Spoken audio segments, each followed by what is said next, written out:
There are winners, and there are losers, and there are people who have not discovered how to win.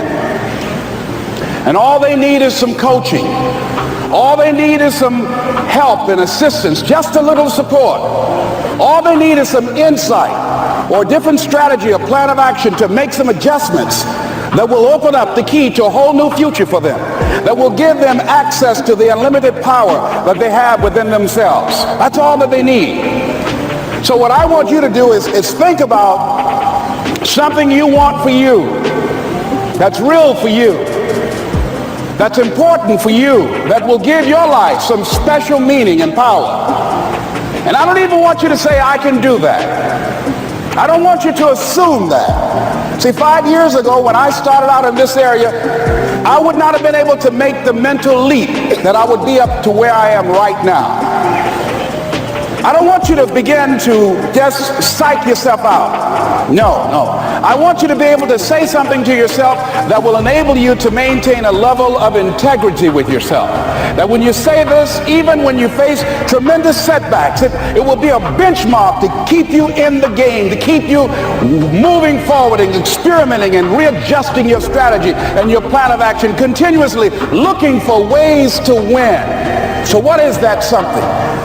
When you got an idea you want to move on, you might not have the money, you might not have the education, you might not have the support or the resources you need. What is that something that can keep us going, that will enable us to act on our dream? What's one of those keys that will begin to help us to discover the secrets to our dream? Here's what I want you to repeat after me, please, with power and conviction. Say, it's possible. That's all I want you to do when you look at your dream. Just say to yourself every day, it's possible.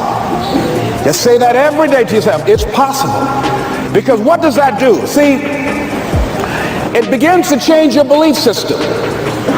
See, the way in which we operate, ladies and gentlemen, it's a manifestation of what we believe, what's possible for us. Whatever you've done up to this point, all that it really is a duplication, it's a reproduction of what you believe subconsciously that you deserve and what's possible for your life. Most people operate out of their personal history, out of their memory, things they have done, things they've experienced, things they've seen, things that they have observed. What I'm suggesting that you operate out of a larger vision of yourself. I want you to see yourself doing what you want to do, experiencing what you want to experience, having what you want to have, doing what it is that gives your life some meaning and value. Operate out of your imagination, not your memory. What they do is they begin to believe that that's the way it is. That's the way it's always been, and they can't see the possibility of it being any different. Example. Before April 1954, the common belief, the universal belief, because it had been tried again and again and again and people had failed, the belief was that man was not physically capable of breaking the 4-minute barrier, that he could not run a mile in less than 4 minutes. That was the belief on the planet. It had never been done. But here's what happened, ladies and gentlemen. Roger Bannister came along, and he broke the 4-minute barrier. Now here's what's significant about that. Since that time, up to this day, over 20,000 people have done it, including high school kids. What changed? 20,000 people, what changed? Here's what happened when they got on the track. They knew it had been done. And because they knew it had been done, there was a new belief about this barrier, about this goal that was unreachable. And those 20,000 people got in a race believing, knowing in their heart that someone had done it, that it's possible, that they could do it. And I'm saying that if you know anybody that had some goal, some dream, something they wanted to do, and they did it, then I'm saying that you know in your heart that if someone has done it, then you can do it. It's possible. And that if someone can make their dream become a reality, that it's possible that you can make your dream become reality. And so as you begin to look at where you want to go, beginning to embrace that, It's possible. I'm blessed and highly favored. I've got a lot going for me. I got some good stuff in me. And it's possible that I can bring my greatness out here in the universe. That I can do what I want to do. It's possible I can write my own book. I can have my own business. I can take the trip and travel around the world. It's possible. I can bounce back from adversity and reinvent my life. It's possible. Regardless of where I am, the things can get better for me. It's possible. I'm thinking about two men right here in Chicago who are fairly successful, similar background, educated.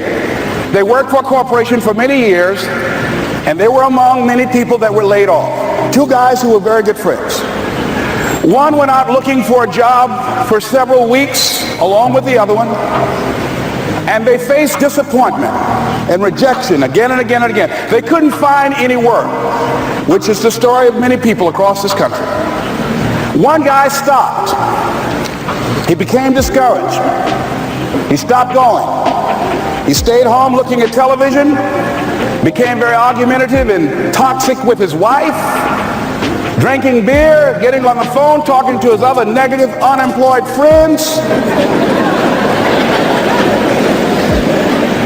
And he just gave up. The other guy kept looking for a job everywhere he could go. Every time he could get an opportunity, kept asking people, networking, checking the newspapers every day. Kept going everywhere he could, trying to find a job. You have too much education. You're overqualified. You won't be here long enough. He kept going. He kept going. He went to a place and said, look here, I tell you what, if you can't hire me, and I know you can use my talents, abilities, and skills, I don't want to sit home and do nothing. Just let me do some volunteer work. You don't have to give me anything, all right? I just want to work. I want to be busy. Guy said, okay, it's on you now, but don't expect me to give you anything. It's okay. This guy came in and worked. He was the first one there. The last one to leave was the best employee there. About 4 weeks later, one of the top managers quit. They were looking for a replacement. Guess who they selected? This other guy. This guy who was volunteering his time. He got the job. What was the difference between the two men? Eyesight and mindsight. Eyesight is judging on what you see. Judging according to appearances. But mindsight is how you interpret what you see. One guy said, it's not possible, it's over, I'm finished. I can't do it. I can't make it. He surrendered.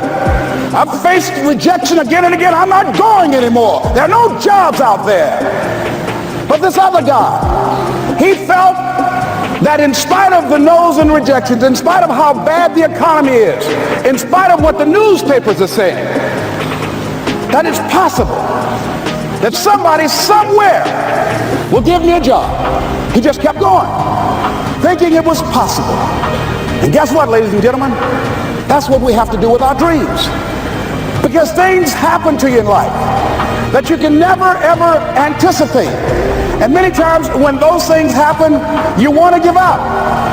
I remember when I was in broadcasting, when I was a disc jockey, I became very controversial, not only being a disc jockey, but I felt that radio was something that you not only entertain people with, but you also empower them, you educate them. And I got fired. I didn't just leave, they fired me. That was a shock. I said, wait a minute. They took my microphone. I thought that was who I was. No, ladies and gentlemen, it wasn't. I had to do something else. And I didn't know what else I could do. See, here's what I'm looking at. What are the uses for your life right now that you haven't even reached for yet? See, I believe that when you don't have enough encouragement to act on your dreams or ideas, or you're not enlightened enough, that life will act on you. See, life had moved on me and said, Les Brown, you have outgrown this. It's time for you to do something else. Well, I wasn't enlightened enough. I organized some disc jockeys and got my job back.